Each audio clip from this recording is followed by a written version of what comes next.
नमस्कार दोस्तों। तो आज हम फिर मिलते हैं विश्व संगठन और उनके मुख्यालय के लिए।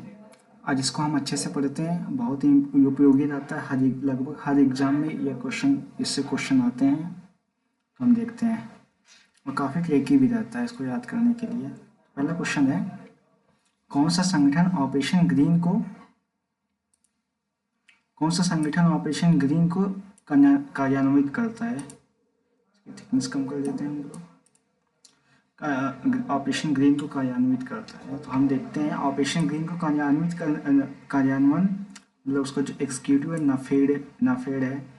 तो agricultural cooperative marketing national agricultural cooperative marketing federation of India द्वारा की जाती है।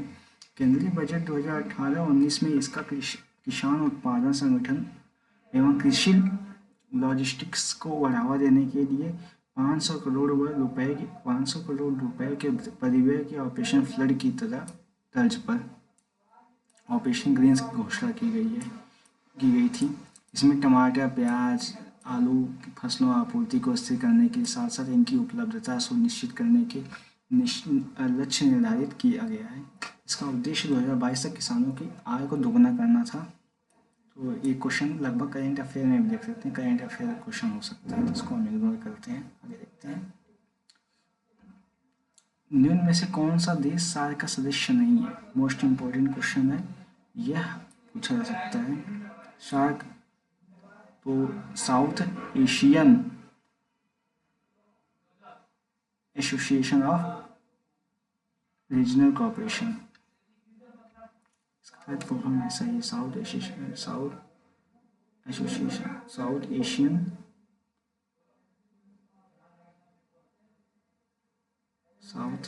एसोसिएशन रीजनल कॉर्पोरेशन की स्थापना 8 दिसंबर 1985 को ढाका में की थी। इसका मुख्यालय ढाका में है। 7 संस्थापक सदस्य थे, बांग्लादेश, भूटान, भारत, मालदीव, नेपाल, पाकिस्तान, श्रीलंका। तो अफगानिस्तान 2007 में सदस्य बना। सार्क का मुख्यालय काठमांडू में है।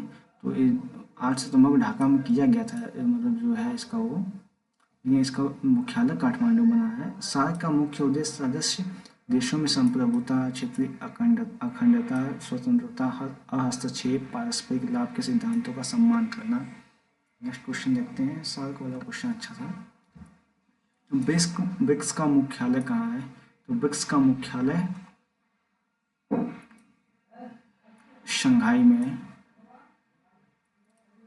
न्यू डेवलपमेंट बैंक, इसके सदस्य ब्राज़ील, रूस, भारत, चीन, दक्षिण अफ्रीका। इसका मुख्यालय शंघाई चीन में। प्रत्येक देश को समान अंशधारिता तथा मताधिकार, किसी के पास वीटो पावर नहीं है।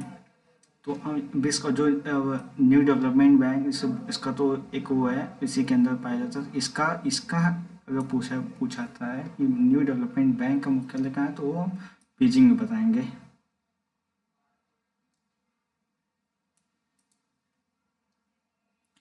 अंतर्राष्ट्रीय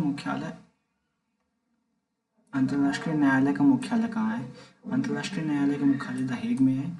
अंतर्राष्ट्रीय न्यायालय की स्थापना द हेग, नीदरलैंड 3 अप्रैल 1916 को ईस्वी को की गई थी। 1946 सॉरी 3 अप्रैल 1946 को की गई थी। अंतर्राष्ट्रीय न्यायालय के संविधान में 5 अध्याय है, मतलब जो उसका 5 चैप्टर है और 17 अनुच्छेद हैं। इसमें 15 न्यायाधीश होते हैं, जिनमें से प्रत्येक का कार्यकाल 9 वर्ष का होता है, जिनमें से 5 न्यायाधीश 3 वर्ष के उपरांत अवकाश होने और 3 साल बाद रिटायर्ड हो जाते हैं। कोई भी 2 न्यायाधीश एक ही देश के नहीं हो सकते।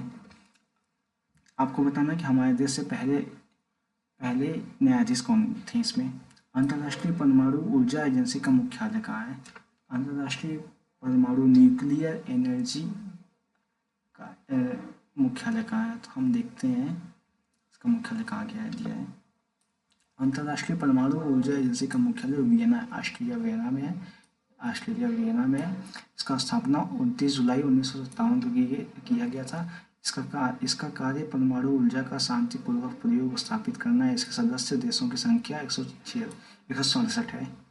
तो इसके वर्तमान मुख्य प्रमुख अर्जेंटीना के राफेल ग्रॉसी, इन्होंने जुलाई 1900 मुख्य की बात संभाला था। तो ये इम्पोर्टेंट नहीं है, आगे देखते हैं।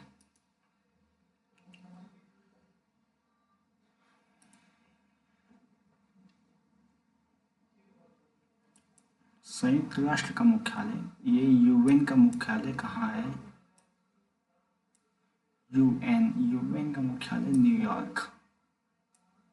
संयुक्त राष्ट्र ने 24 अक्टूबर 1945 को हुई थी। इसका मुख्यालय न्यूयॉर्क शहर में स्थित है। इसके 5 स्थायी सदस्य होते हैं। तो अमेरिका हो गया, रसिया हो गया, ब्रिटेन हो गया, फ्रांस हो गया और चाइना, इसके पास वीटो पावर होती है। इसके 10 अस्थायी सदस्य होते हैं। इनका निर्वाचन महासभा के द्वारा होती है, 2/3 बहुमत से 2 वर्षों के लिए होती है। तो अभी इस बार बताना है कि आपको ये बताना है कि इस वर्ष किन 2 देशों का चुनाव हुआ है, मतलब किन देशों का 5 अभी हाल ही में हुआ है, 5 देशों का चुनाव जो अस्थायी सदस्य बने हैं। तो संयुक्त राष्ट्र मानवाधिकार परिषद का हाल ही में समाचारों की किन कारणों से था? ये शायद करेंट अफेयर, क्योंकि 2018 में क्वेश्चन आया था, तो करेंट अफेयर क्वेश्चन, इसको हम छोड़ के आगे बढ़ते हैं। संयुक्त राष्ट्र संघ का सरकारी भाषाएं हैं, तो हम देखेंगे अंग्रेजी है, फ्रेंच है, चीन है, रूसी, अरबी और स्पेनिश। 4 जनवरी 1942 को वाशिंगटन में अंटार्कटिका चार्टर का समर्थन करने वाले 26 राष्ट्रों ने संयुक्त राष्ट्र संघ की घोषणा पर हस्ताक्षर किए। यहीं पर संयुक्त राष्ट्र यूनाइटेड नेशंस का नाम अमेरिकी राष्ट्रपति फ्रैंकलिन, ये क्वेश्चन पूछता है, फ्रैंकलिन डी रूजवेल्ट ने, किन्होंने इसकी अवधारणा दी थी, इसका नाम दिया था यूनाइटेड नेशंस का फ्रैंकलिन डी रूजवेल्ट। उस समय अमेरिका के राष्ट्रपति थे। 1942 में प्रदान दिया गया था। 24 अक्टूबर 1945 को सदस्य राष्ट्रों की स्वीकृति प्राप्त हो जाने के बाद संयुक्त राष्ट्र संघ का चार्टर लागू हो गया। संयुक्त राष्ट्र संघ का 6 आधिकारिक मान्यताएं भाषाएं, 6 ऑफिशियल लैंग्वेज है, अंग्रेजी है, फ्रेंच है, स्पेनिश है, रशिया है, चाइनीज़ है एंड चाइनीज़ एंड अरबिक। तो आपको देखो रशियन, चाइनीज़ और इंग्लिश तो सबको पता है, फ्रेंच और स्पेनिश और अरबी ये पता होना चाहिए। अच्छी भाषाएं हैं। सार्क की पहली बैठक अभी हम लोग देखें कि बांग्लादेश में हुई थी।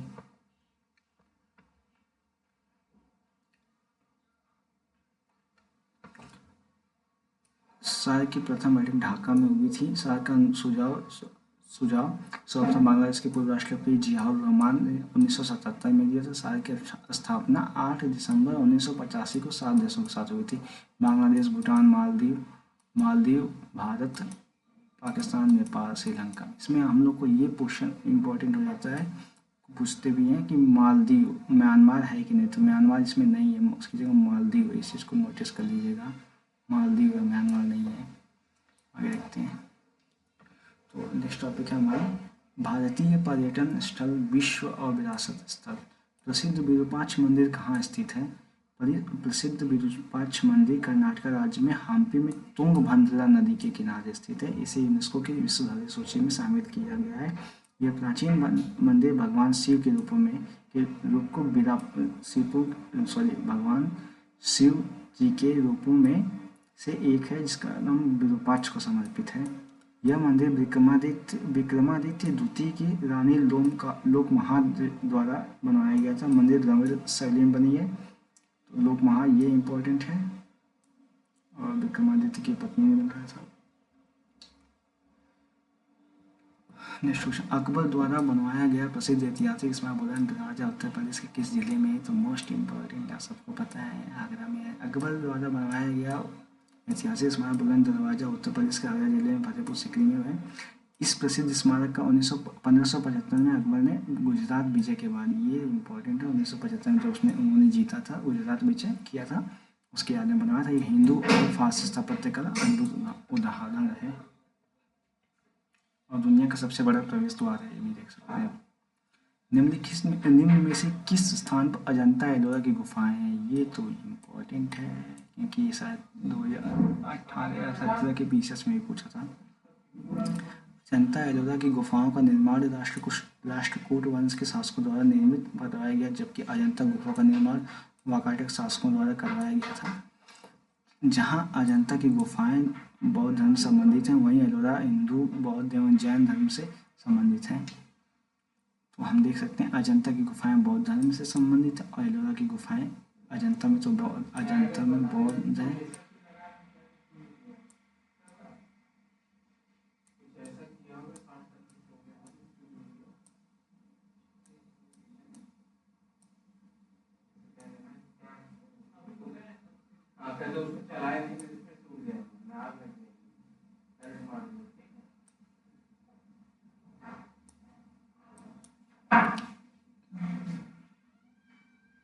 नेक्स्ट देखते हैं कोई सॉल्व क्या दिक्कत हुई बात। दिल्ली का प्रसिद्ध जामा मस्जिद किसके द्वारा बनवाई गई थी? दिल्ली का प्रसिद्ध जामा मस्जिद किसके द्वारा बनवाई गई थी? दिल्ली का प्रसिद्ध जामा मस्जिद शाहजहाँ के द्वारा बना। दिल्ली की प्रसिद्ध जामा मस्जिद का निर्माण सन 1656 में शाहजहाँ द्वारा करवाया गया था। यह मस्जिद लाल पत्थरों और संगमरमर का बना हुआ है। लाल किले में साज 500 मीटर की। तो दिल्ली की शाहजहाँ जामा मस्जिद जामा मस्जिद दिल्ली में बना है, लाल पत्थरों से संगमरमर का बना हुआ है। लाल किले में 500 किलोमीटर की दूरी पर है। 500 दूरी पर जामा मस्जिद स्थित, जो भारत की सबसे बड़ी मस्जिद है। इसका निर्माण 1650 में शाहजहाँ ने शुरू करवाया था। इसे बनाने के लिए 6 वर्ष और 10 लाख रुपए खर्च हुए थे। बलुआ पत्थर और सफ़ेद संगमरमर से निर्मित इस मस्जिद में उत्तर और दक्षिण दोनों से प्रवेश किया जा सकता है।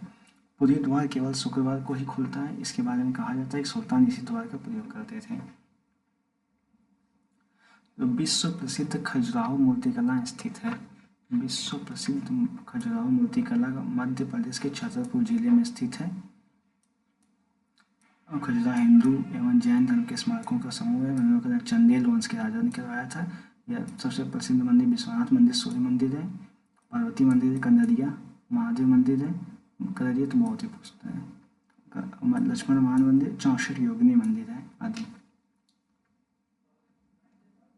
हेमिस गोम्पा नामक मठ कहाँ स्थित है? हेमिस गोम्पा नामक मठ जम्मू कश्मीर में लेह से 45 किलोमीटर दूरी पर लद्दाख में कस्बा है जिसे हेमिस कहते हैं। यहाँ एक बड़ा आकर्षक मठ है जिसे हेमिस मठ या हेमिस गुम्फा कहा जाता है। हेमिस गुम्फा कहा जाता है। सिंधु नदी के पश्चिम में स्थित यह मठ 12,000 फुट की ऊंचाई पर स्थित है। हेमिस मठ तिब्बती स्थापत्य शैली से बना हुआ है जो बौद्ध संस्कृति को प्रस्तुत करता है। भारत का कौन सा शहर प्रसिद्ध फलकनुमा पैलेस का घर है? तो फलकनुमा पैलेस भारत में स्थित हैदराबाद के प्रसिद्ध स्थानों में से एक है, जिसका निर्माण नवाब वकार उल उमर द्वारा किया गया था, जो कि हैदराबाद के प्रधानमंत्री थे। यह पैलेस हैदराबाद स्टेट से संबंध रखता है, जिस पर भारत ने निजामों द्वारा आधिपत्य किया। यह फलकनुमा में 32 एकड़ का क्षेत्र पर बना हुआ है तथा चारमीनार से 5 किलोमीटर की दूरी पर है। फलकनुमा का तात्पर्य होता है आसमान की तरह या आसमान का आईना। तो भारत का कौन सा फलकनुमा समझ में आएगी? फलकनुमा मतलब आसमान की तरह, आसमान देखेंगे आप। पोटला पैलेस जो कि 7 मंजिला भवन है, कहाँ है? तो पोटला पैलेस दुनिया के सबसे महंगे धर्मगुरु निवास स्थानों में से दलाई लामा घर पोटला पैलेस है। यह करीब 116 करोड़ रुपए की। इसी पैलेस में दलाई लामा हर साल सर्दियों में रहते हैं। गर्मी के मौसम में नोरबुलिंग पैलेस में शिफ्ट हो जाते हैं। तो ये दोनों घर तिब्बत की राजधानी लाशा में है। तो ये तो पता होना चाहिए।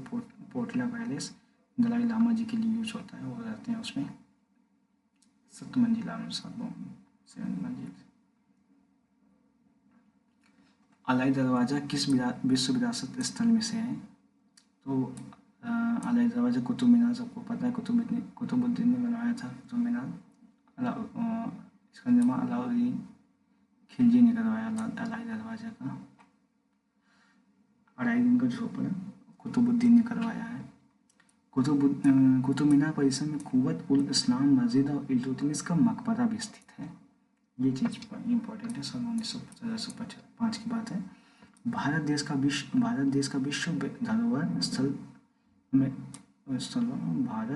विश्व धरोहर स्थलों में संख्या के आधार पर कौन सा स्थान है? तो हम देख सकते हैं 7वां स्थान है। ग्राम पंचायत अधिकारी पूछा था। भारत की कला एवं संस्कृति देखते हैं। नेक्स्ट टॉपिक, किस सिख गुरु की जयंती गुरुपूरब त्यौहार के रूप में मनाई जाती है? किस सिख गुरु की जयंती गुरुपूरब? तो गुरु नानक देव की जयंती। सिख पंथ के संस्थापक तथा सिखों के पहले गुरु नानक की जयंती गुरुपूरब त्यौहार के रूप में मनाई जाती है। इनका जन्म रावी नदी के किनारे स्थित आधुनिक पाकिस्तान के पंजाब प्रांत में तलवंडी नामक गांव में हुआ था। ये गांव इम्पोर्टेंट, तलवंडी नामक गांव में हुआ था।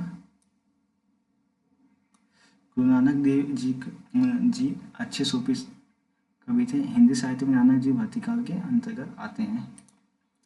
इनमें से कौन सा लोक नृत्य हरियाणा के राज्य में संबंधित है? तो खोरिया जावरा। धमाल, खोरिया तथा झूमर हरियाणा राज्य के लोक नृत्य हैं। धमाल, खोरिया तथा झूमर हरियाणा राज्य के लोक नृत्य हैं, जबकि जावरा मध्य प्रदेश राज्य का लोक नृत्य